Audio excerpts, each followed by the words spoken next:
Halo semuanya, kembali lagi bersama saya Muhammad Taufa Darmawan dan di sini saya akan mereview sebuah infopack yang berjudul From Past to Present: The Israeli-Palestinian Conflict buatan Burak El Mali.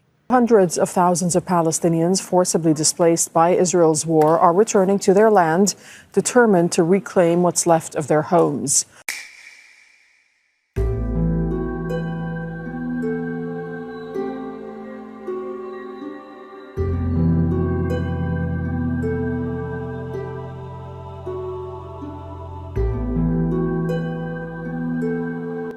Di dalam video yang saya berikan, kalian bisa melihat ada banyak rumah-rumah yang hancur dan orang-orang Palestina yang terusir karena rudal Israel. Di dalam packbook ini, pada paket informasi ini kita akan mendapatkan analisis mendalam tentang konflik Palestina dan Israel, mulai dari asal-usul sejarahnya hingga krisis saat ini. Ini akan berfokus pada asal-usul konflik, perbedaan narasi, proposal dan rencana perdamaian, isu-isu kritis yang menjadi inti konflik, aktor-aktor kunci yang terlibat, operasi Hamas, dan tanggapan komunitas internasional.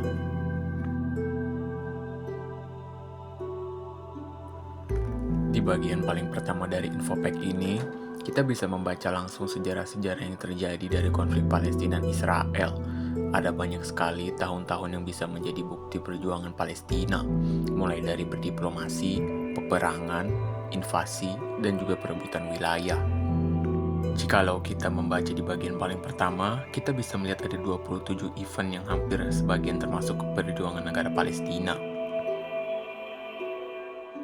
Salah satu aspek kritik yang valid terhadap ideologi Zionis adalah yang bertujuan untuk menggusur penduduk asli dari tanah mereka, dicontohkan oleh catatan harian Herzl, tertanggal pada bulan 12 Juni 1895, yang bertuliskan, "Ketika kita menduduki tanah itu, kita akan membawa manfaat segera kepada negara yang menerima kita.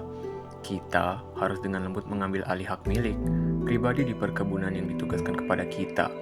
Kita akan mencoba untuk menyingkirkan populasi miskin di seberang perbatasan dengan mencarikan pekerjaan bagi mereka di negara-negara transit sambil menolak pekerjaan apapun di negara kita sendiri. Para pemilik properti akan berpihak kepada kita. Baik proses pengambilan alih maupun pemindahan orang miskin harus dilakukan dengan diam-diam dan hati-hati. Biarkan pemilik properti tak bergerak, percaya bahwa mereka menipu kita, menjual barang-barang kepada kita dengan harga lebih nilai dari sebenarnya. Tetapi kita tidak akan menjual apapun kembali kepada mereka. Sungguh biadab." Tidak hanya sejarah, tetapi infopack ini juga menyampaikan data kelompok dari negara Palestina dan Israel secara spesifik. Untuk contohnya, bisa dilihat dari 27 event di bagian pertama yang berada pada tahun 1947 sampai tahun 1949, yang bertajuk Perang Arab Israel dan Nakba. Di dalam event tersebut, data kelompok diceritakan tentang pemindahan paksa dan perampasan hak atas properti ratusan ribu warga Palestina setelah Perang Arab Israel pada tahun 1948, yang mengacu pada pemindahan paksa dan perampasan hak atas properti ratusan ribu warga Palestina selama dan setelah Perang Arab di tahun 1948. Hal ini menyebabkan pembentukan negara Israel dan pengungsian sekitar 700.000 hingga 800.000 warga Palestina, menciptakan populasi besar pengungsi Palestina yang kehilangan rumah dan harta benda mereka. Total bagian tanah Palestina berkurang menjadi sekitar 22%, yang sekarang sesuai dengan wilayah pendudukan jalur Gaza dan tepi barat. Setelah itu, kita juga bisa melihat ada 5 tragedi pembantaian saat perang yang dilakukan oleh Israel secara keji, yaitu pembantaian Deir Yassin, pembantaian Al-Dawayima, pembantaian Tantura, pembantaian Balad al-Shah, dan pembantaian In al-Zaitun. Dari 5 peristiwa pembantaian ini, isinya menceritakan tentang bagaimana banyaknya warga sipil dari negara Palestina yang tidak bersalah dibunuh secara massal. Bahkan, penduduk seperti anak-anak, ibu dari anak, dan bahkan lansia juga ikut terbunuh. Dan dampak psikologis dari peristiwa menyedihkan ini pada populasi sipil Palestina sangat signifikan. Tetapi, dari 5 peristiwa yang ditulis di dalam packbook ini, peristiwa Tantura adalah salah satu peristiwa yang paling menyakitkan. Pada tahun 1948, desa pesisir Palestina Tantura menyaksikan peristiwa yang mengerikan selamanya membekas pada memori kolektif rakyat Palestina.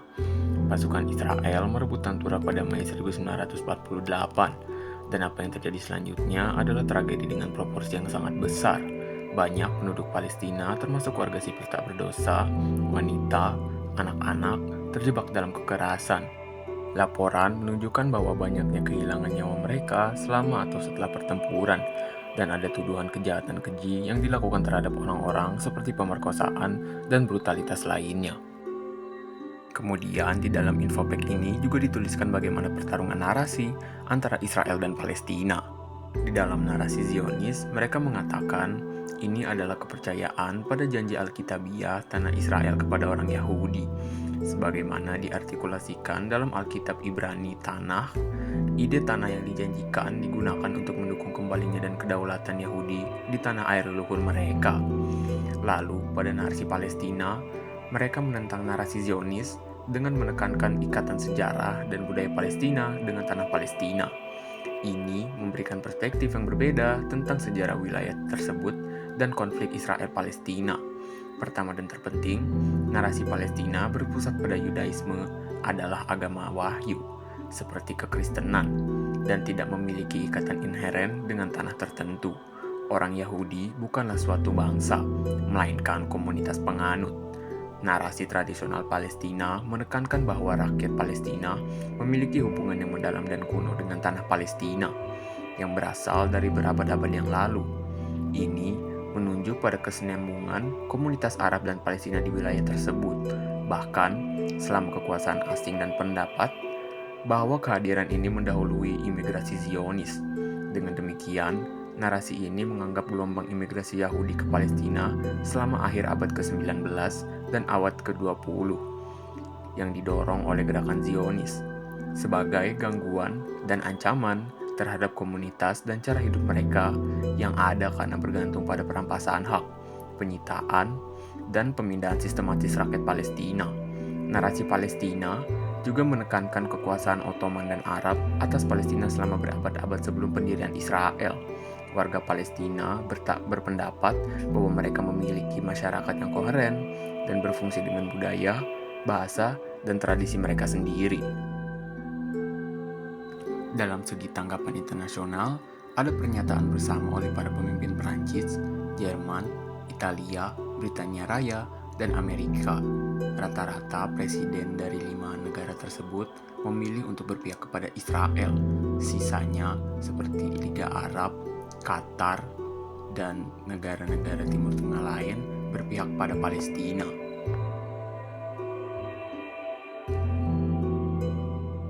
Analisis yang saya gunakan pada konflik Israel-Palestina pada kali ini, saya menggunakan teori realisme.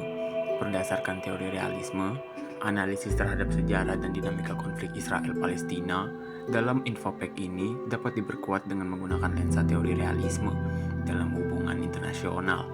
Realisme, baik klasik maupun struktural, yaitu neorealisme, menawarkan kerangka kerja untuk memahami konflik ini sebagai perebutan, kekuasaan, keamanan, dan sumber daya dalam sistem internasional yang bersifat anarki.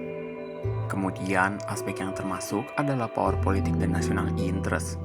Konflik ini dilihat sebagai pertarungan fundamental antara dua entitas semujal national interest mereka. Kemudian, pada kepentingan Israel, inti dari tindakan Israel dari pendirian negara hingga pembangunan pemukiman adalah pengejaran national interest yang utama, keamanan eksistensial, dan kontrol teritorial. Realisme menjelaskan bahwa Israel sebagai negara yang lebih kuat akan terus melakukan power maximization untuk menjamin kelangsungan hidupnya terlepas dari kritik moral atau hukum internasional. Kemudian dari kepentingan Palestina, sebaliknya, perjuangan Palestina dilihat dari upaya resisten untuk mendapatkan kembali kedaulatan, wilayah, dan hak untuk self-determination. Meskipun kekuatan mereka tidak sebanding, tindakan diplomasi dan perlawanan bersenjata dapat diinterpretasikan sebagai cara aktor non-negara yang lemah untuk menantang struktur kekuatan yang ada. Kemudian ada security dilemma. Peristiwa sejarah seperti Perang Arab-Israel pada 1948, Nakba, dan pendudukan wilayah setelah 1967 adalah manifestasi jelas dari security dilemma. Selanjutnya ada zero-sum game dan perebutan sumber daya. Kutipan dari catatan harian Herzl pada tanggal 12 Juni 1895 tentang mengambil alih hak milik pribadi dan menyingkirkan populasi miskin secara diam-diam adalah contoh sempurna dari zero-sum game, realisme dalam konteks konflik teritorial. Kemudian ada kegagalan institusi internasional. Meskipun artikel menyebut peran PBB, Liga Arab, dan proposal solusi dua negara, realisme menjelaskan mengapa institusi tersebut seringkali tidak efektif dalam menyelesaikan konflik ini. Kesimpulan realis yang bisa kita dapatkan, dari perspektif realis, konflik Israel dan Palestina adalah pertarungan klasik yang didorong oleh ketidakpercayaan, kebutuhan keamanan eksistensial, dan asimetri kekuatan yang besar.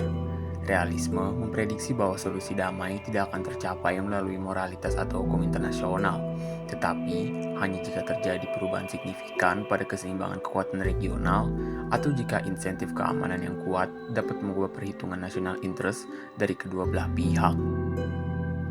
Terima kasih untuk semuanya yang telah mendengar review Infopack dari saya.